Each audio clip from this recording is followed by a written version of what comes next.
Well, we were looking to build on to Fly to Serve as our promise with our digital technology and make sure that everything that we brought to our customer was really relevant in the context that they were either searching for inspiration or booking their holidays.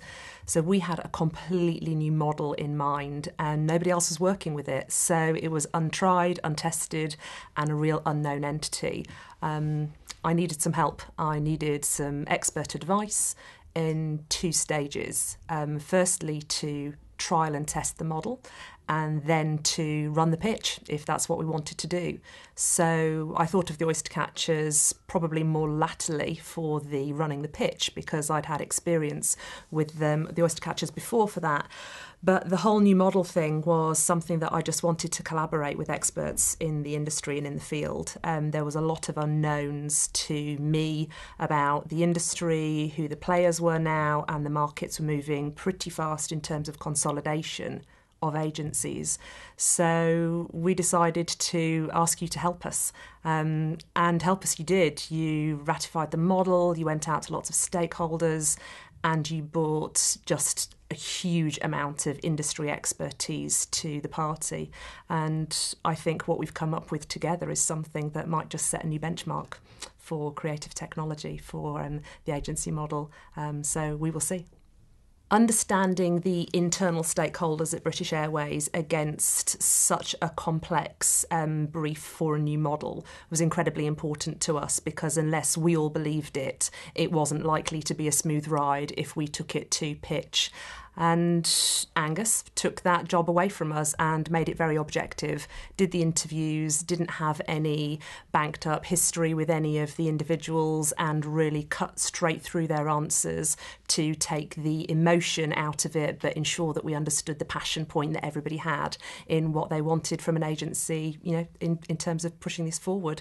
So that just really helped us to inform it and keep it really objective, which is, I think, where the Oystercatchers probably helped us the most.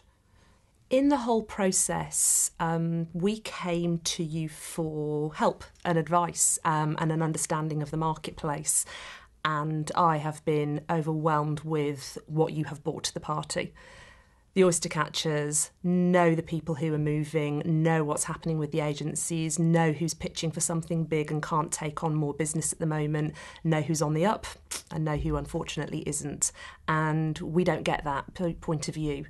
We get a biased opinion from work that we probably like as consumers or as part of our category. So what I find you really bring to the party is just scope and size and knowledge at a depth that is very difficult for anybody else to get without an unbiased opinion.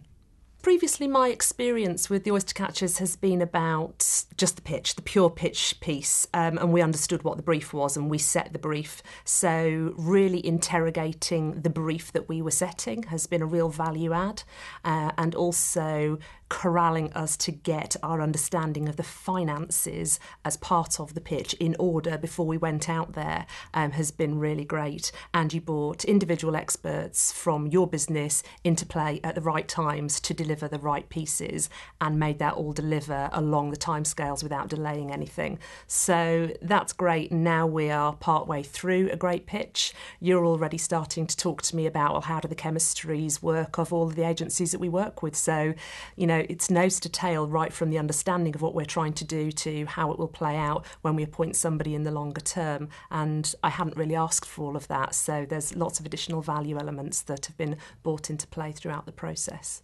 I would recommend the Oystercatchers. They were recommended to me many, many years ago. And I worked with Suki for a big pitch, a long time ago. You were the first place I went to just to kind of scout out what I needed to do. And I looked on your website and there was lots of people on there that I recognised who were already advocating you on your website, off your website. And I have industry friends who were putting their little videos up on Facebook. So yeah, you're in social, you're walking the talk, and I trust you. I trust you to do the right thing for me, for my business, and keep me true to the brief and not let me get carried away with something that I think is the right thing to do, but actually delivers against the objective brief that we set out to deliver. You keep me true. I would recommend you. Success on this project looks like many things. Everybody gets through it unscathed. It's a big ask, and we have got so much on at the moment, making sure that everybody keeps the momentum up and delivers it all with passion. Also, success for me is that everybody who was invited to tender for this pitch and then was successful getting through to the shortlist sees that we really cared about them and their business, and they understand what we're trying to achieve. And if they're unsuccessful, they still have a position on BA, which is a positive one. And we have treated them rightly and fairly with the way we have run it with the Oystercatchers. But success for me ultimately on the very complex brief that we have given you to work on is that our customers understand who we are bonded with us, and ultimately buy our products because of it, because we will be where they are all the time with relevant messages that look attractive to them, and they can't do anything but want to buy our products. The thing that keeps me awake at night with responding to this brief is how do we deliver it quickly enough to make a difference? We're working specifically on a creative digital technology brief, and the marketplace in terms of what the consumer wants is probably moving faster than we can appoint people. So ensuring that we are fleet of foot enough to deliver things in line with the consumer demand, and understanding the global marketplace and not just assuming that everything that works in the UK, which is our home and we are consumers within, is the way things tick around the rest of the world. We know it's not, and we must be insightful enough to understand our customers wherever they live and whatever their needs are. It's moving faster than we are, and we need to keep up.